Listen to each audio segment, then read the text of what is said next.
Hey, I'm still here and doing this. March has passed, so let's just get straight into the games I played this month. Starting off the month, I played R.E.P.O Company with a couple friends of mine.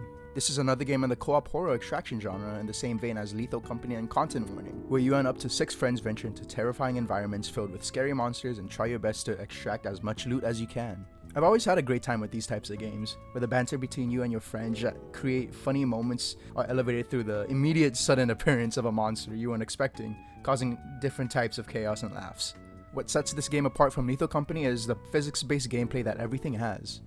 The loot around the levels can be grabbed and transported to different extraction points for money, but be careful about moving them around the level, as each of them has a different price tag that slowly depletes if you hit anything while moving it, and it can break, so just be careful while moving it.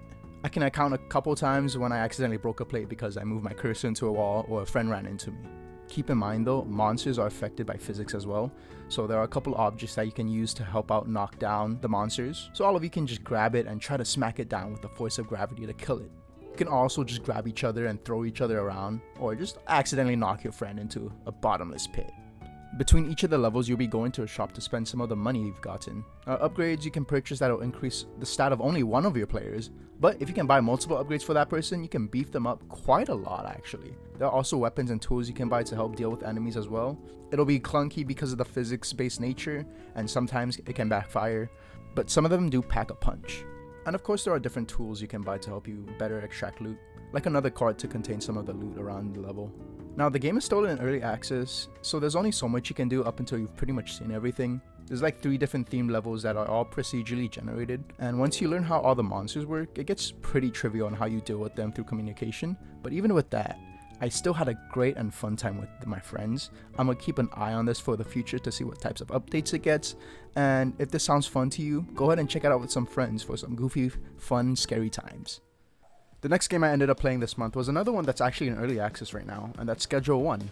Now I just want to say, everything shown in this game is fictional. I don't condone any of the practices shown in this. It's just a silly, goofy game that happens to have some interesting products you can sell in it. Now the actual game is basically just a drug selling simulator where you go through the lengthy process of growing and manufacturing your different products and distributing them to customers. And as you play the game over time, you slowly expand your business to other parts of town. The process in which you make your products is actually pretty in-depth for a simulation game like this. There's a wide range of different products you can prepare. You gotta buy the seeds from your suppliers and take the time to plant and wait for them to grow. After that, you take some time to trim the plants and then bagging them for distributions for customers at different set times. While selling your products, you can actually set the prices to different price values as well. Try to earn as much money as you can, or try to raise your customers' happiness first so that they get addicted to your products faster. Just be careful when you're distributing your products, as police roam around the streets. There's also a curfew that draws when night is near, so you'll have to be careful for your surroundings when dealing. There's also much more you can do with your products, as you're able to mix different ingredients with them to increase the price points that they sell for, as well as adding different funny effects to them. Try to make them go bald, change the color of their hair, or just give them some wacky combinations. There's a lot of different ingredients to use, so try experimenting with them to see what kind of different effects you come up with. You'll start off your business in a small dingy motel, just selling the simple stuff, but over time as you get more money, you'll get access to larger places with more space to help manufacture your products. You'll get access to more customers around town, and they'll start asking for some of your products as well. It'll also open up more products to sell as well, like crystals for even more money. The money you'll get will most likely be spent on improving your base of operations with different kinds of mixing stations, ingredients, and workers to help automate the process. But there are also some other things you can buy, like cars, some other forms of transportation, and some weapons as well. The gameplay loop is really addicting, with you buying your products, having to wait for them to grow, mixing them to increase their price, and selling them afterwards. That's pretty much all you'll be doing for the majority of the game.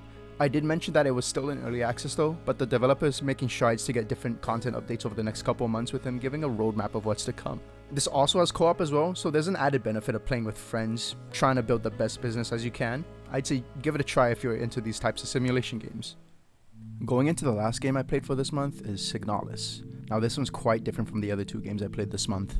We're walking into the survival/psychological horror genre for this one, that takes heavy inspirations from classic titles like Silent Hill and Resident Evil series, with splashes of cosmic horror and surrealism. The story for this is you play as Elster, a replica, which are these humanoid androids that act as workers for the labor force in this world. You end up stranded on a frozen wasteland inside this desolate mining facility where things have gone to shit, and other replicas have turned into these zombie-like monstrosities. Your only mission is to find your lost partner Ariane, and while doing that, you'll venture down further and discover the secrets and what really happened to this place. It's a really weird story and leaves a lot up to interpretation, but that is the whole heart of the game. I don't want to reveal too much, so you have to figure out what happens when you play it.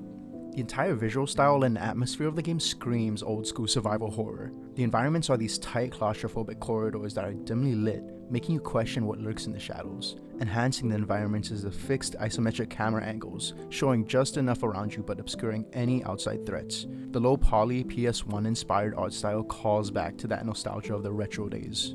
This bleeds into the gameplay as well. If you're familiar with the original Resident Evil, you'll pretty much feel right at home. This is full-on classic tank controls, having to nearly halt yourself to aim and shoot at enemies. The longer you aim at them, the more damage you will deal. Dealing with 1 or 2 is no problem, but the more enemies there are, the more important spacing yourself to dodge and maximize the amount of damage you deal is crucial. You collect a nice variety of different guns to use for your disposal. You've got your classic pistol, a close-range shotgun, a precise magnum, and much more you'll discover. You're also able to keep yourself healthy through different meds you collect, being able to combine some of them together to create even greater healing effects. Though you'll need to watch your resources carefully. Supplies are scarce, and there's only so much you can hold in your inventory. The rule of 6 as they call it in the game. Should you carry multiple guns on you as a backup just in case? Or if you find an important key item down the line and there's no space in your inventory, plan your route out accordingly. And if you do end up running low on ammo, running away back to a safe room isn't such a bad idea either. Throughout the game, you'll also have plenty of different puzzles to decipher around.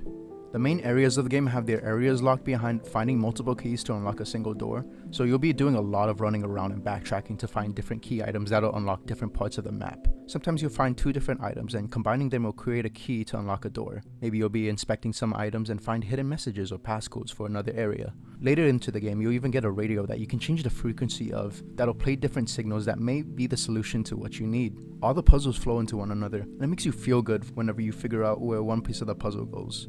This game is a beautiful descent into madness, and it took me a couple of play sessions to get through.